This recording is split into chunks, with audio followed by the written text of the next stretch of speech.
천안시가 차암동 제2산단 내 지식산업센터로 지은 룩소르 비즈타워가 사기 분양 의혹에 휩싸였습니다. 자세한 내막 천안TV가 단독 보도합니다. 천안시가 내년부터 불법 노점상 단속 용역 계약 방식을 기존 경쟁 입찰에서 수의 계약으로 바꾼다는 방침을 세웠습니다. 그 속사정을 천안TV가 단독 취재했습니다. 천안 아산역 인근에 2029년까지 전국 최대 규모의 광역 환승센터가 들어섭니다. 충남도가 철도를 통해 수도권으로 출퇴근과 통학을 하는 천안 아산 시민들의 교통비 절감책을 내놨습니다. 공직선거법 위반 혐의로 재판을 받고 있는 박상돈 천안시장에게 검찰이 징역 1년 6개월을 구형했습니다. 든든한 시민의 힘, 새롭게 도약하는 천안시 의회라는 의정 목표로 출발한 제9대 천안시 의회. 천안시민의 의한, 천안시민을 위한 대의기관으로서 힘차게 달려온 1년. 앞으로도 시민과 함께하며 지역 발전에 힘쓰는 천안시 의회가 되겠습니다. 안녕하십니까. 아나운서 신소영입니다. 천안TV 주간 종합뉴스 시작하겠습니다. 천안시는 지난 2020년 11월 차암동 제2산단 내에 룩소르 비즈타워를 짓겠다고 발표했습니다.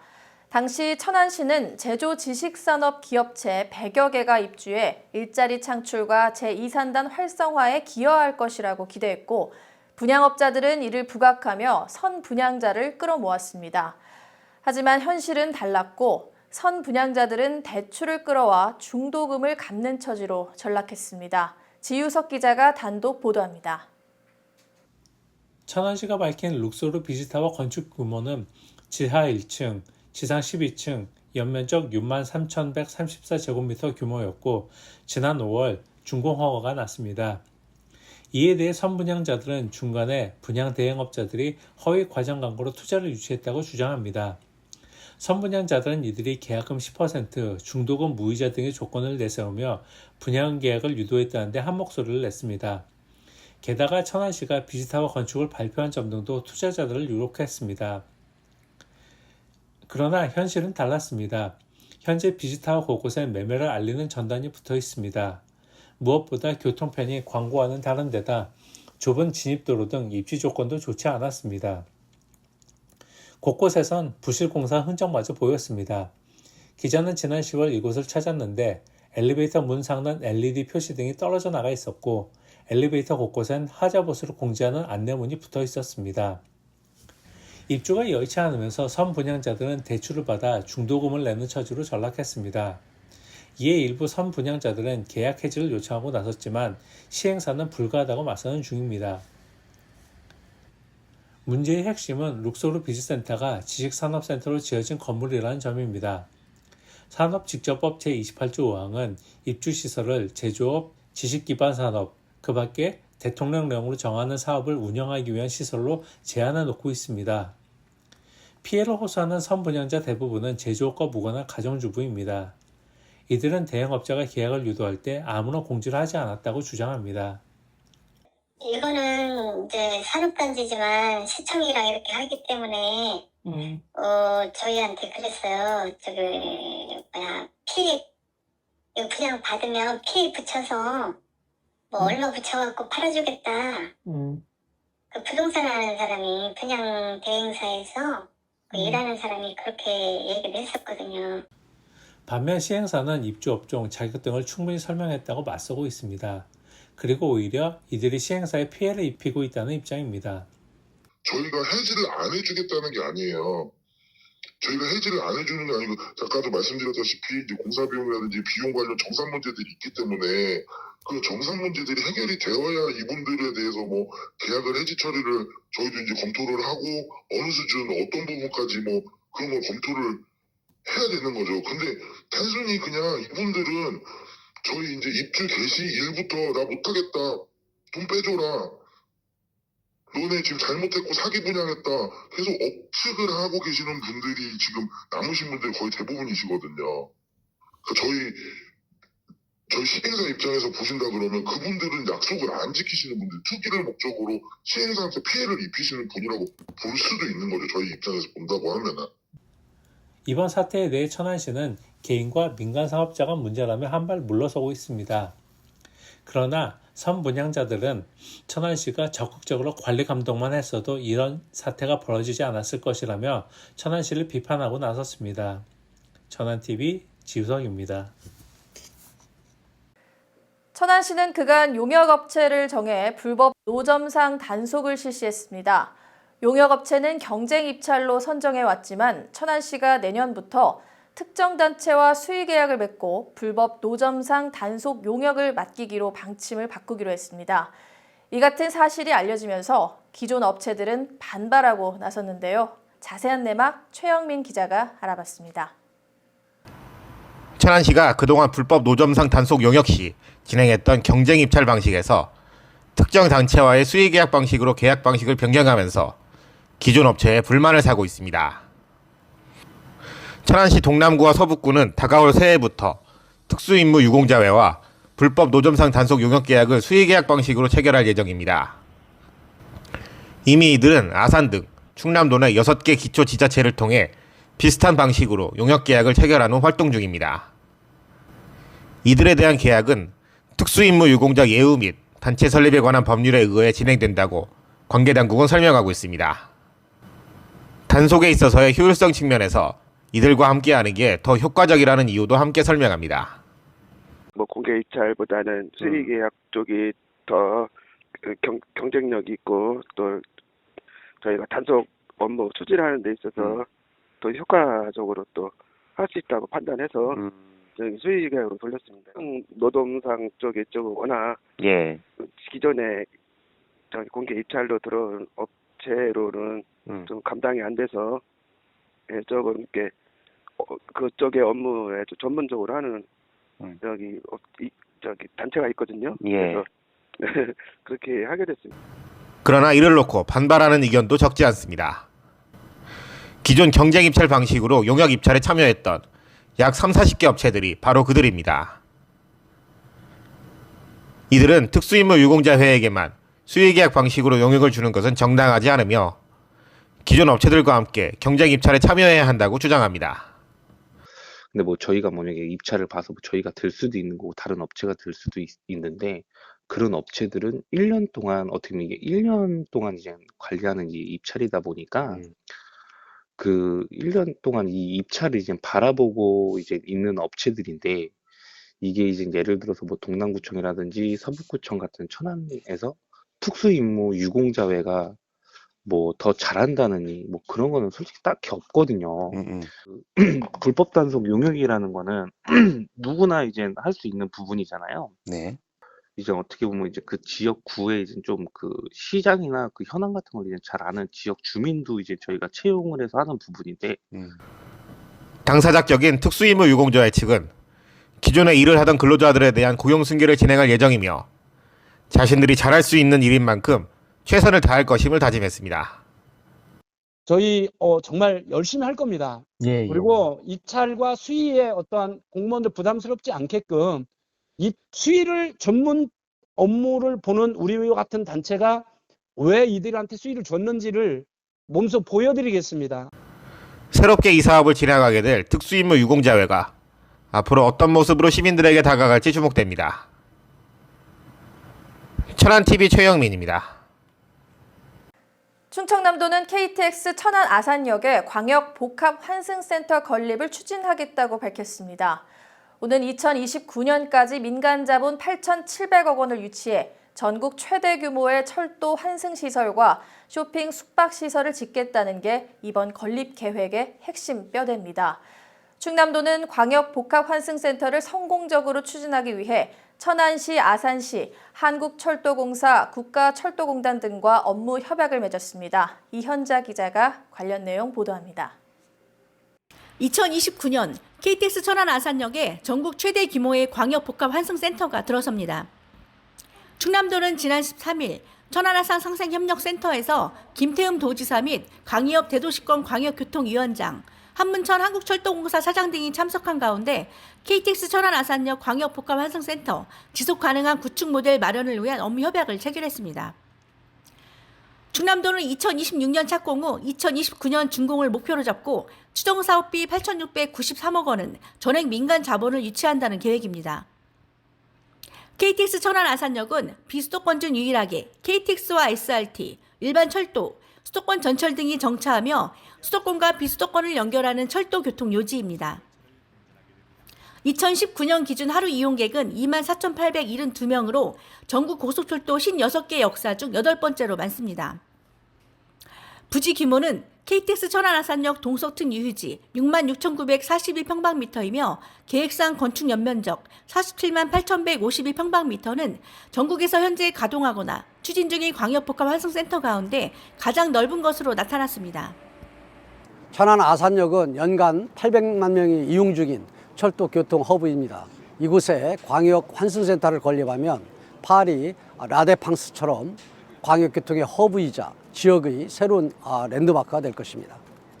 환승센터에는 쇼핑과 숙박시설이 설치될 예정으로 충남도가 펼치고 있는 R&D 융복합지구와 집합지구, 강소연구 개발특구 등 대규모 사업과 함께 시너지 효과를 낼 수 있을 것으로 기대를 모으고 있습니다. 천안TV 이현자입니다. 지난 12일 제22대 총선을 위한 예비후보 등록이 시작됐습니다.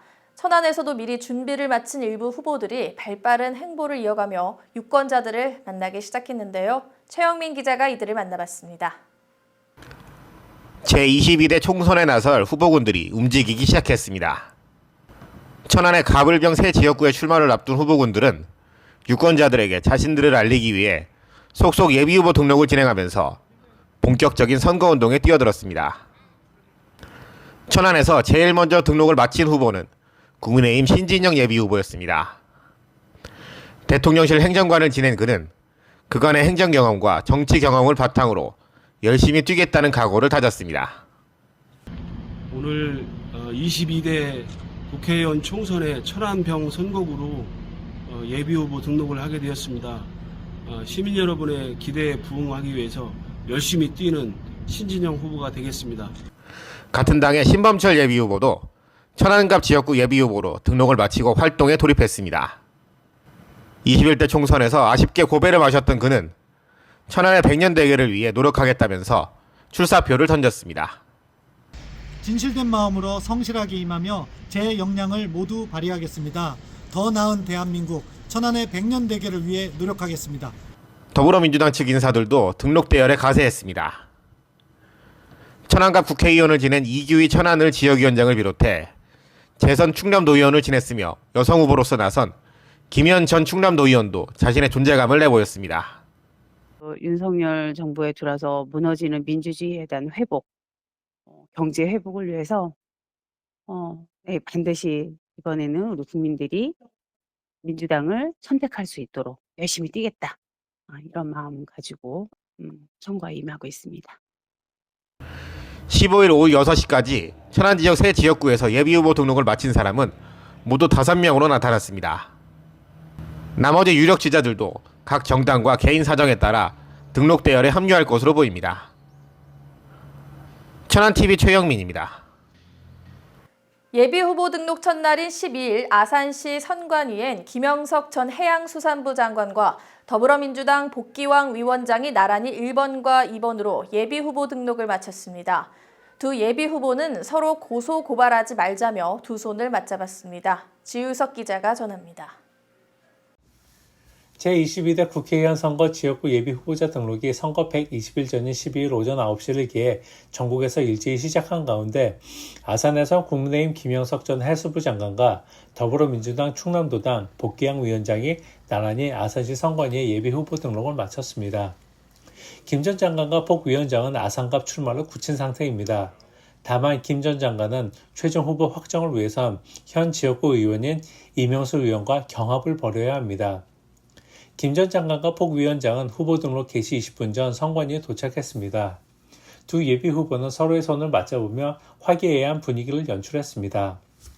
본선에서 만났으면 좋겠습니다. 그럽시다. 이렇게 지난번에처럼 소시적부터 가깝게 지내던 사이고요. 두 예비 후보는 이어 공정 경쟁을 다짐했습니다. 아우 지금 신고하기 없지. 신고 고발 없이 선관위 저 귀찮게 안 하기. 우리 국장님 앞에서 우리가 합의했습니다. 한편 국민의힘의 경우 원조 윤핵관 장제원 의원이 불출마하고 김기현 대표가 사퇴를 선언하면서 이명수, 정진석, 홍문표 의원 등 다선 의원이 질비한 충남 지역에도 영향이 미치는 것 아니냐는 전망이 나왔습니다. 이에 대해 이명수 의원 측은 가장 경쟁력 있는 후보는 이명수 의원이라고 선을 그었습니다. 천안TV 지우석입니다. 공직선거법 위반 혐의로 항소심 재판을 진행 중인 박상돈 시장에게 검찰이 원심 때와 마찬가지로 징역 1년 6개월을 구형했습니다. 최후 진술에 나선 박 시장은 시민들에게 죄송하다는 말과 함께 허위사실 유포에 대해서는 결코 의도성이 없었다면서 재판부에 읍소했습니다. 최영민 기자가 자세한 소식 전해드립니다. 공직선거법 위반 혐의로 항소심 재판 중인 박상돈 천안시장에게 검찰이 원심 때와 같은 형량인 징역 1년 6개월을 구형했습니다. 대전고법 제3형사부 심리를 열린 결심 공판에서 검찰 측은 미리 준비한 PPT 자료를 통해 약 40분여 동안 박 시장을 비롯한 공동피고인 5인에 대한 구형 사유를 조목조목 설명했습니다. 특히 박 시장에 대해서는 강모, 전모 피고인과 함께 선거 공보물 제작 당시 인구 50만 대도시 기준이라는 비교 기준을 빼버렸고 성과에 대한 잘못된 정보를 제공해 유권자들로 하여금 판단을 그르치게 했다며 유죄로 판단해 줄 것을 재판부에 요청했습니다. 박상돈 시장은 최후 진술에서 인구 50만 이상 대도시 기준을 누락한 것에 대해선 의도성은 없었으며 각종 SNS와 인터뷰 등에서 이 기준을 제시했던 것이 바로 그 증거라고 말했습니다. 또한 선거 공보에서 누락된 것을 인지하자마자 선관위에 자진 신고했고 이를 인정하는 보도자료를 배포했다면서 고의성이 있었다면 이 같은 행동을 하지 않았을 것이라고 강조했습니다. 재판부는 내년 1월 30일 오후 1시 50분에 박 시장 등 피고인에 대한 판결을 진행할 예정입니다. 천안TV 최영민입니다. 사단법인 자연보호중앙연맹이 주최하고 호서대 링크 3.0 사업단이 주관한 제1회 청소년 영화제가 지난 12일 호서대 천안 캠퍼스에서 열렸습니다.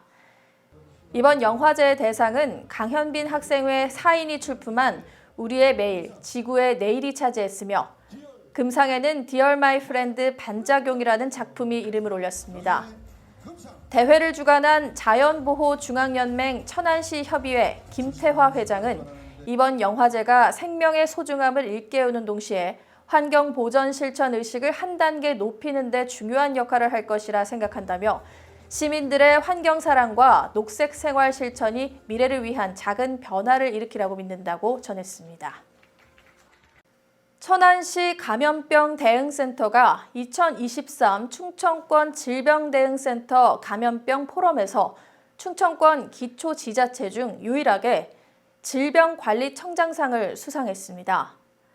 시는 올해 해외 우편물 등 생물 테러 대응, 소 럼피스킨병 관련 축산 농가 방역 지원, 빈대 발생에 따른 대응 체계 구축 등 현안 사항에 대해 신속하고 유기적으로 대응한 공로를 인정받았습니다. 또한 K컬처 박람회와 흥타령 춤축제 등 대형 행사를 치르며 감염병 발생 없이 안전하게 치른 점도 좋은 평가를 받게 했습니다. 이현기 서북구 보건소장은 앞으로도 감염병의 위험으로부터 시민의 안전을 지키기 위해 최선을 다할 것이라고 밝혔습니다. 민관 합동으로 조성되고 있는 천안 제6 일반 산업단지가 사업 추진이 부진함에 따라 천안시가 프로젝트 파이낸싱, 즉 PF 대출이 가능한 대체 주간 건설 출자자를 모집한다고 밝혔습니다. 시는 이미 국가조달 시스템 입찰 공고에 공고문과 관련 서류 등을 게시했으며 조만간 사업 설명을 진행할 예정입니다.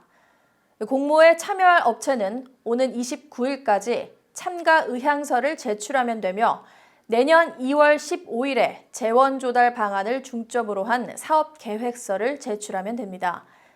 시는 사업 신청자를 대상으로 선정심의위원회를 열고 우선 협상 대상자를 선정한 후 협상을 거쳐 계약 체결 후 회사의 주관사로 교체에 참여토록 한다는 방침입니다.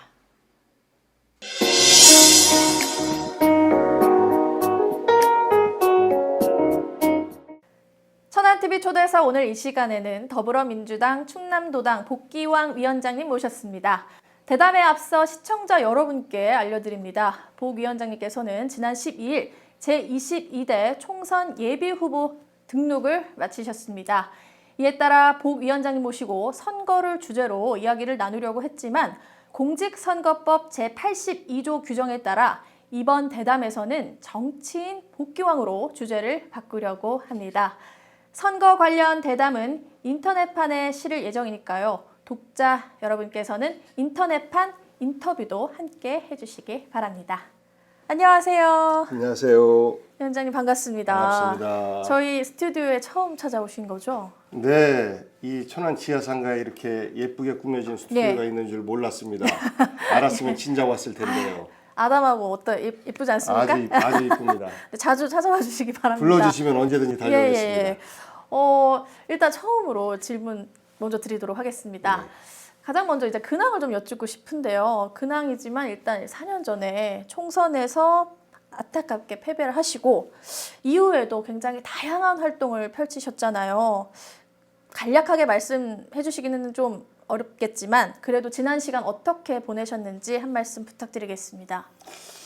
지난 총선에서 제가 564표 차이로 졌어요. 맨 마지막에 선거를 3일 앞두고 모 인터넷 언론에서 제가 검찰에 고발됐다라는 가짜 뉴스를 작성을 했고 그 가짜 뉴스를 상대방 후보가 유권자들에게 퍼날랐죠. 그러면서 방어할 시간도 없이 제가 석패를 했는데 그 또한 반칙이 있어도 반칙을 이겨내는 것이 훌륭한 축구 선수도 그렇잖아요. 파울도 피해가고 해야 되는데 못한 것은 저의 부족함이라고 생각하고 지난 4년 동안 전반기에는 이제 국회의장이 계시고 의장을 보좌하는 비서실장이 이제 차관급인데요.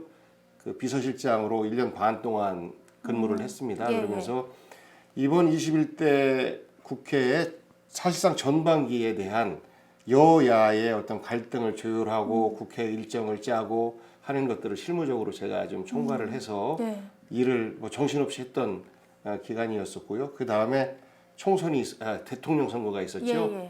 대통령 선거 때는 이제 나와서 민주당의 대변인으로 활동을 하면서 TV의 그 민주당 쪽 패널로 활동을 했습니다. 그래서 그간 지난 한 2년여 가까이는 그 민주당을 대변하는 정치 패널로서의 활동과 동시에 이제 충남 도당위원장직을 맡게 돼서 충남 전체에 그 대선에서 패배해서 어려워하고 있는 민주당 당원들을 하나로 좀 모아내고 희망을 만들어내고 하는 역할들을 그동안 해왔습니다. 보통 낙선되고 나면 힐링을 하고 재충전을 하고 한다라고 하는데 저한테는 재충전의 시기라기보다는 정신없이 일하는 4년이 아니었나 싶습니다. 네. 굉장히 굵직하게 바쁘게 지내오셨습니다. 또 이렇게 언론에서도 많이 뵙는데요. 정치인 복기왕으로서 가장 기여했던 경력이라면 어떤 것일까요? 글쎄요. 저는 정치를 할 것이라고는 상상도 못 해봤습니다. 아, 그런가요? 왜냐하면 뭐 정치하는 사람들은 백도 있고 돈도 있고 똑똑해야 되고 근데 저는 별로 다 그런 게 없어요.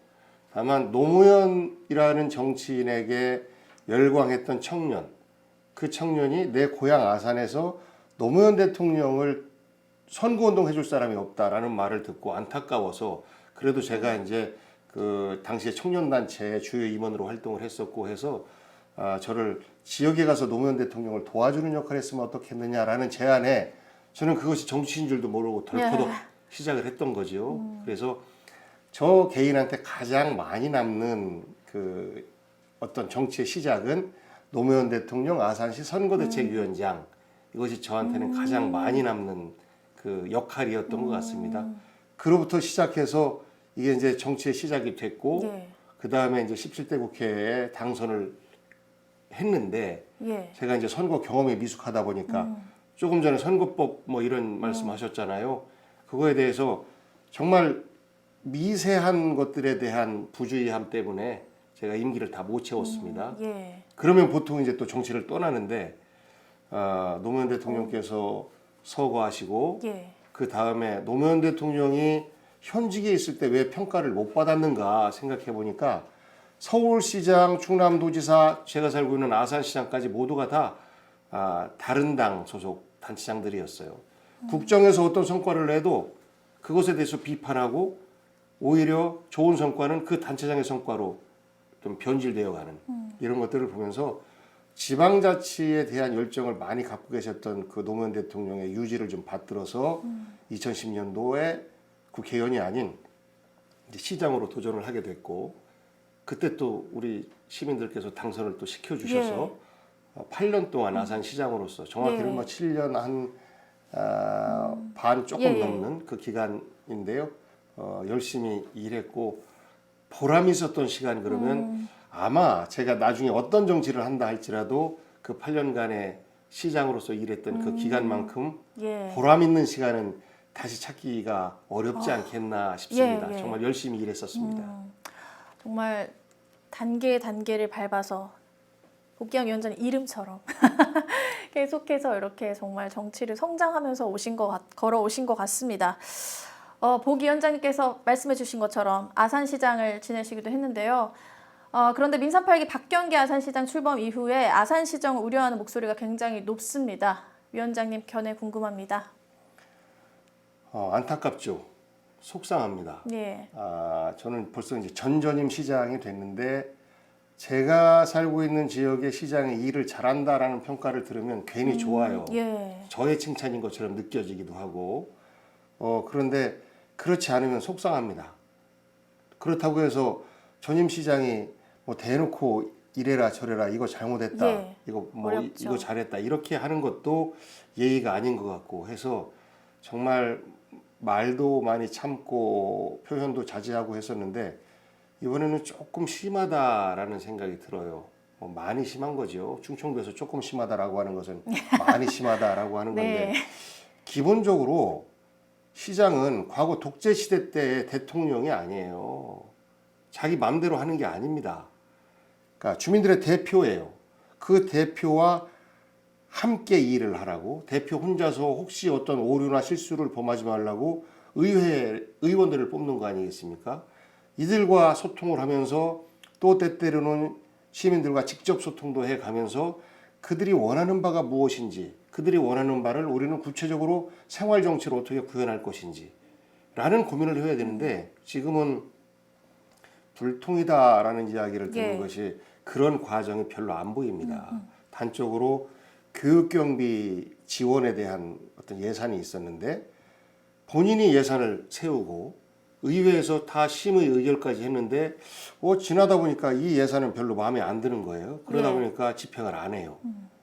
이거는 정말 말도 안 되는 민주주의 가치와는 대립되는 거죠. 그러면 이해 설득을 시키는 과정이 필요해요. 그리고 나서 추경합시다라고 하면 되는데 여야 그분과 같은 당 소속 의원들도 이거는 아니다라고 주장을 하는데도 고집을 부립니다. 이건 독선이죠. 그리고 또 하나는 행정은 법이 그래야 되는 것처럼 행정도 똑같이 모든 사람에게 똑같이 적용돼야 됩니다. 본인이 현수막을 걸었으면 다른 사람도 걸 수 있는 것이고 본인이 안 걸면 다른 사람도 안 거는 거예요. 본인 것도 법에 저촉되었다라고 하면 본인에 대해서도 과태를 부과해야 되는데 그렇지 않아요.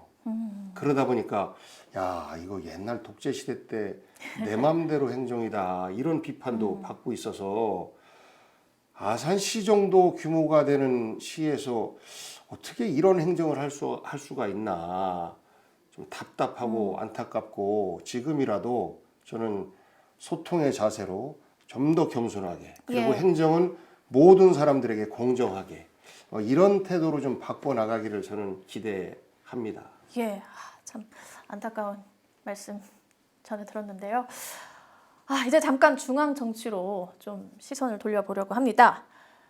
정부 여당인 국민의힘이나 속하신 민주당이나 이제 총선을 앞두고 당 내부에서 혼선이 일고 있습니다. 지역 정치권에서도 일정 수준 영향이 없지 않으리라 보는데요. 현 상황에 대해서 견해 밝혀주신다면 어떨까요? 가장 혼란한 시기죠. 예. 정치가 혼란한 시기는 두 시기가 있는데 한 번은 대통령 선거 시기, 네. 또 한 그렇죠. 번은 국회의원 선거 시기입니다. 예. 특히 국회의원 선거 때는 지역에 아주 구체적으로 우리 지역 국회의원을 뽑는 과정이기 때문에 조금 더 시끄럽고 복잡하고 그 국회의원 선거에서 지면 그 정당은 이제 앞으로 그 진로에 대해서 고민을 해야 되는 이런 어떤 그 충격이 큰 예. 그리고 또 결실이 클 수 있는 이런 선거인데 현재 정치판 모두가 비판받고 있는 거 아니겠습니까? 이 부분에 대해서 정치인이 한 사람으로서 저도 우리 국민들에게 굉장히 송구스럽게 생각합니다. 하지만 대통령제 체제에서는 정치에 대한 불신을 극복해 나가는 첫 번째는 대통령이 국민으로부터 신뢰를 받아야 합니다. 예. 그리고 여당이 대통령과 국민 사이에서 대통령이 제대로 된 정치를 할 수 있도록 통로 역할을 해야 됩니다. 그런데 이것이 안 되고 있어요. 대통령의 일방적인 그 생각 가운데에서 대통령만 바라보는 힘없는 여당 이런 모습들이거든요. 동시에 민주당 같은 경우에도 국회 의석수는 많습니다만 대통령이 거부권을 갖고 있고 예산 편성권을 갖고 있고 한 상황 속에서 실제 할 수 있는 일이 그다지 많지 않아요. 그래서 여러 차례 대통령과의 만남을 요청하기도 하고 했는데 이런 것들이 안 됩니다. 정치는요, 싸움은 말로 하는 거고 성과도 말로 내는 거예요. 그 말의 성과가 구체적인 행정 과정으로 결실을 맺어서 우리 시민 또 국민들에게 이렇게 다가가는 거거든요. 그런데 대화가 여야가 없으니까 저는 정말 걱정입니다. 예. 이런 상태로 정치가 실종된 상태가 지속된다면 대한민국의 미래는 저는 암담할 수밖에 없고 우리 국민들이 정말 걱정스러울 수밖에 없어요. 예. 그래서 총선 때 많은 변화와 혁신을 줘야 되는데 여야 모두 아마 우리 국민 눈높이에는 맞지 않을 것 같습니다. 요즘 나오고 있는 뭐 국민의힘 쪽으로는 뭐 이준석 그 전 대표의 신당 장당이라든지 그리고 김기현 대표의 그 당대표 사퇴 그리고 나서 뭐 칩거 이러면서 당 변화를 어떻게 가져와야 되느냐 장관들 차출을 하느냐 마느냐 이런 복잡한 과정들 이것들이 일방적으로 정당 승리를 생각해서만 짜여지는 일종의 선거 전술이 아니라 우리 대한민국의 미래를 위해서 어떤 인재들을 등용하는 과정으로 만들 것이냐라고 봐야 되는데 그런 부분에 있어서는 조금 생략된 것 같아서 아쉽고 뭐 제가 속한 민주당도 크게 다르진 않은 것 같습니다. 조금 의석수가 많다 보니까 몸집이 좀 비대해요. 그래서 변화하기 위한 노력은 하긴 하는 것 같은데 이것이 잘 눈에 바로바로 이렇게 띄지는 않습니다. 물론 그렇게 된 데는 지난 10월에 이제 강서구청장 보궐선거가 있었잖아요. 예. 국민의힘은 매우 크게 패했고 민주당은 대승을 거뒀어요. 그렇기 때문에 민주당에는 상대적으로 책임론이나 이런 부분에서 좀 자유롭습니다. 예. 그럼에도 불구하고 자칫 안주하다가는 총선 때 국민으로부터 심판을 면하기가 어렵거든요. 그래서 여야 모두 선거 승리를 위해서 노력하는 거 좋지만 그 중심은 언제나 국민들의 삶에 맞춰져 있어야 되고 또 대한민국의 미래에 맞춰져 있어야 된다. 이런 총선도 그런 한 과정이 되어야 된다라는 생각을 가지고 있습니다. 예. 참 저희 나라가 이제 많이 살기 좋아졌다고는 하지만 국민들 입장에서는 정치만 생각하면 머리가 아프고 답답하거든요. 좀 위원장님 힘써주시기 바랍니다. 좋은 정치로. 마지막 질문 가겠습니다. 천안TV 시청자분들께 덕담 한 말씀 부탁드리겠습니다. 골치 아픈 정치 말씀드려서 죄송합니다. 근데 정치는요 말로 싸우는 겁니다. 말로 싸우지 않으면 정치가 아니에요. 그렇기 때문에 말로는 얼마든지 싸우게 그리고 좋은 정책을 가지고 얼마든지 여야가 싸울 수 있도록 우리 국민 여러분께서 더 좋은 정책이 아닌 나쁜 정책을 이야기하는 정당에 대해서는 야단도 쳐주시고 그랬으면 좋겠습니다. 이제 그 총선 가까워지면서 정치가 더 시끄러울 텐데 저는 민주당 충남 도당위원장으로서 우리 국민 여러분들의 생각을 민주당 안으로 담아내기 위한 노력을 더 열심히 하겠습니다. 가까이 다가가겠습니다. 저도 개인적으로 대통령의 정무보좌관으로서 대통령 시각에서 국민을 바라보는 일도 해봤고, 그리고 국회의장 비서실장으로서 국회 시각과 국민들의 시각에서 행정부를 견제하는 역할도 해봤습니다. 동시에 정치 패널로 활동을 하면서 국민들의 생각과 그리고 나와 다른 생각을 갖고 있는 상대방의 이야기를 어떻게 경청해야 되는지도 많이 공부했습니다. 부족하지만 우리 충남 도민 여러분과 우리 천안TV 시청자 여러분들께 조금은 믿을 만한, 조금은 희망을 볼 만한 그런 정치가 될 수 있도록 최선을 다하겠습니다. 감사합니다. 네, 한번 들으면 잊을 수 없는 복귀양 위원장님의 이름처럼 기왕이면 돈 많이 받으세요. 네. 좋은 정치, 정말 아까 말씀해 주신 것처럼 희망찬 정치인의 행보 저희도 기대하고 응원하도록 하겠습니다. 오늘 나와주셔서 감사합니다. 감사합니다.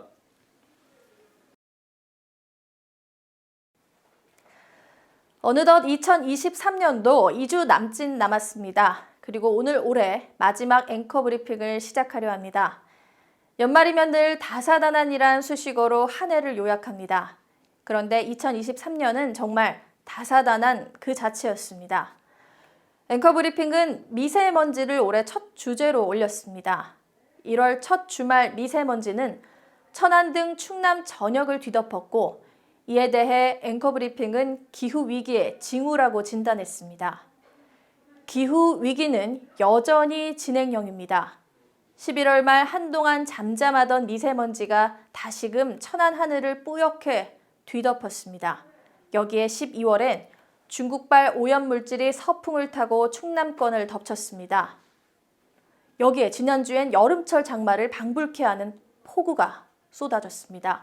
이 모든 징후들은 기후위기의 심각성을 다시금 일깨웁니다. 한국기독교기념관 투자 사기 의혹도 빼놓을 수 없습니다. 천안TV는 1월부터 6개월간 투자 사기 의혹을 집중 보도했고, 한국기독교기념관 사업이 예수 이름을 팔아 이 속을 채우려는 시도임을 고발했습니다. 결국 지난 7월 이 사업 중심 인물인 황학구 이사장은 징역 2년을 선고받고 법정 구속됐습니다. 지금은 어떨까요? 황 이사장은 항소했습니다. 그러나 1심 법원은 이 사업이 더 이상 추진할 수 없다고 못 박았습니다. 또 기념관 사업 부지는 경매 절차를 밟고 있고 4월경이면 부지 소유권 문제가 정리될 것이라고 투자 사기 피해자들이 알려왔습니다. 흉물스럽게 걸려있던 기념관 사업 광고 입간판도 현재 철거된 상태입니다. 한편 공직선거법 위반 혐의로 재판에 넘겨진 박경기 아산시장은 1심 재판에 출석하면서 취재기자에게 스토커 운운하는 막말을 했다가 역풍을 맞았습니다. 당시 앵커 브리핑은 박 시장에게 사과할 수 있는 용기를 가지라고 주문했습니다. 뿐만 아니라 박 시장의 일방 행정에 대해서도 소통을 주문하기도 했습니다. 그러나 이 같은 당부와 조언에도 박 시장의 마이웨이는 멈출 줄 모릅니다. 이외에도 지역 언론을 홍보수단쯤으로 여기는 아산시 홍보 담당관에게 일침을 가했고, 전관규 축협조합장이 개입한 대출 사기 사건에 대해서도 경고 메시지를 보냈습니다. 지민규 도의원의 음주운전 현실 정치의 타락상도 짚었습니다. 이렇게 돌아보니 정말 2023년 한 해는 다사다난했습니다. 이토록 순탄치 않았던 한 해를 건너오신 시청자 여러분께 정말 애쓰셨다는 말씀 드립니다. 한 해 동안 성원해주신 시청자 여러분께 감사 인사드립니다. 내년에도 앵커 브리핑은 지역 현안에 대해 올바른 목소리를 낼 것을 시청자 여러분께 약속합니다. 시청해주신 여러분 고맙습니다.